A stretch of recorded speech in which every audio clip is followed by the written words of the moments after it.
Welcome everyone to Friday Night Young at Heart. I'm Father James DiLuzio, offering you nursery rhymes, stories, songs, poems, Lewis Carroll, limericks, larks, Mother Goose, Aesop's fables, epics, stories of the great operas, and such, to keep us all young at heart, and that's the truth. Tonight I have one of my favorite Grimm's fairy tales from my youth, and recalling things from our youth that brought us a sense of joy, excitement, wonder are very important ways of keeping us all young at heart, right? You agree? So tonight I'm going to share with you, even though it's Saturday for a Friday night young at heart, I'm going to share with you Grimm's fairy tale, The 12 Brothers. This is of a type of fairy tale in which characters are changed into birds. You know them. There's a number of them. You might recognize this, although it's less known than most, The 12 Brothers. So without any further ado, I'm going to offer you a synopsis for you. Here we go. Once upon a time, in a kingdom far, far away, there was a king and a queen, and their 12 sons. But what was most extraordinary is for all these wonderful, healthy, strapping young boys, the king longed to have a daughter. And for reasons we cannot say, he was determined that he would bequeath the kingdom not to one of these 12, but he wanted a daughter. He wanted a daughter to be the one to assume the throne on his death. Not his wife, but a daughter, someone of his own flesh and bloodline. Very interesting. I don't know how far back the story goes, but perhaps those who created it, the folks who contributed to folklore, may have had a queen at the time who may have been very benevolent, and they thought, great idea, let's even let's even the cards, or whatever the phrase is. Too.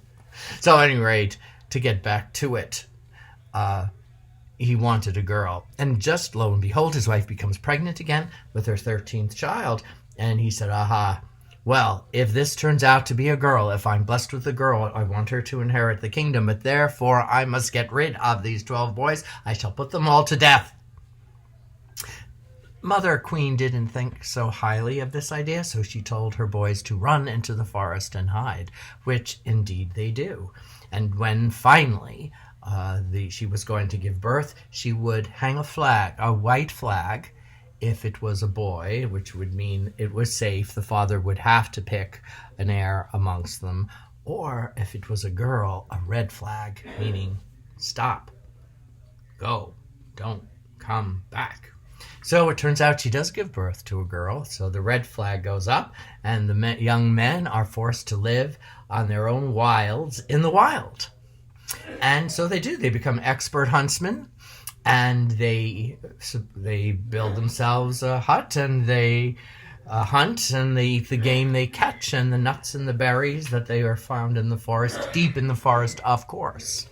Now, as it happens, the little girl grows up, and when she's 10 years old, her mother finally tells her that she has all these siblings, and she's determined to go and save them. But what she doesn't know as she enters the forest, unbeknownst to her father or mother, for that matter, the boys have vowed that they would never, never trust a girl, ever, in their lives, and they might even do away with her if they should run into a girl in the forest.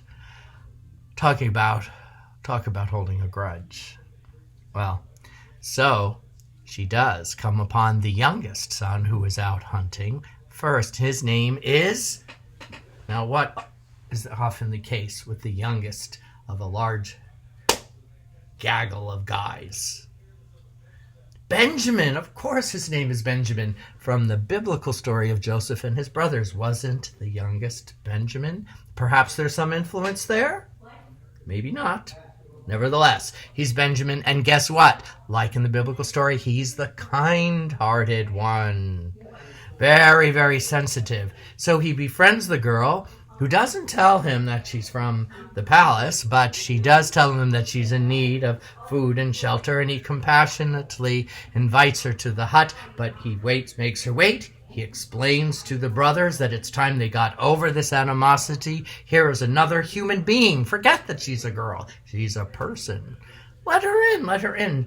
Indeed they do. And of course, they just enjoy her, and they fall in love with her in a brotherly way, of course, and everything is fine for quite some time until one day she goes out into the back garden behind the house, that's of course still in the forest, and she picks these 12 beautiful flowers to bring them in to decorate the table. And little did she know that her brother's spirits were tied to these flowers, and as soon as she picked them, each of them turn into ravens and they fly away. She's there all by herself. She's a resourceful girl, though. Now she's probably in her teens, so she knows to make her living. The boys had taught her how to hunt, so she's the huntress. She feeds on nuts and berries from the forest until one day a young king, who had just inherited his kingdom, not related to her parents at all, and of course he falls in love. But I didn't tell you one important thing. In her grief, and as she wept over her brothers, an old woman, the wise old woman who frequents these tales, told the young girl there was only one way of saving her brothers: if she remained silent, not utter a sound, in joy or sorrow, a laugh or a cry out, for 7 years. And if she's able to maintain that silence for 7 years, from the very day, 7 years to the very day she begins this trial, her brothers will return to their normal state. So she vows, of course, to do that, to save her brothers. And so when this young king finds her, she's, of course, beautiful and most appealing, but she doesn't speak. So he thinks, well, of course, she's mute. But he's pleased to know that she hears, and she's able to communicate by signs and words and such, writing down words. So he brings her home, and he marries her, and she becomes the queen of a new kingdom. But guess what? There's a very jealous mother-in-law. Those mother-in-laws, once again, often, poor things, assigned the role of the wicked.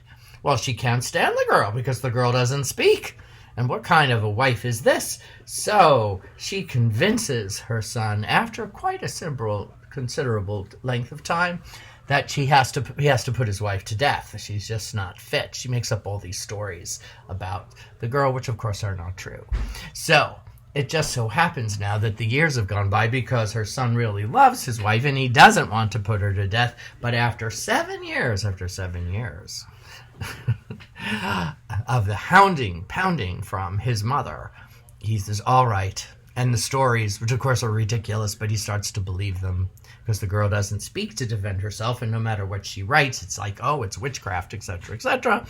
And so he agrees. So the pyre is lit, and they're going to burn her at the stake. Well, by the grace of God, for providence often functions well in these stories. It happens to be the 7th year, and the exact date to the same time in which the young girl began her vow of silence. And so, as not quite yet, they're walking her to the pyre, but just as the moment happens, her brothers, somehow again by providence, had sensed that this girl was in danger. Fly to the castle, and where the fire is ready to burn her alive, and they materialize back into their normal selves, and they scoop up the girl and ride away on horses stolen, no doubt, and take her into the forest where they all live happily ever after. The 12 brothers. There you are for your enjoyment. I hope you are having a wonderful weekend. Thanks for tuning in, however late. And God bless you all. Stay young at heart. Welcome comments. Did you know the story?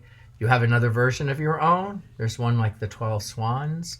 other interesting such titles of the same genre. I must stop now. Good night, everyone.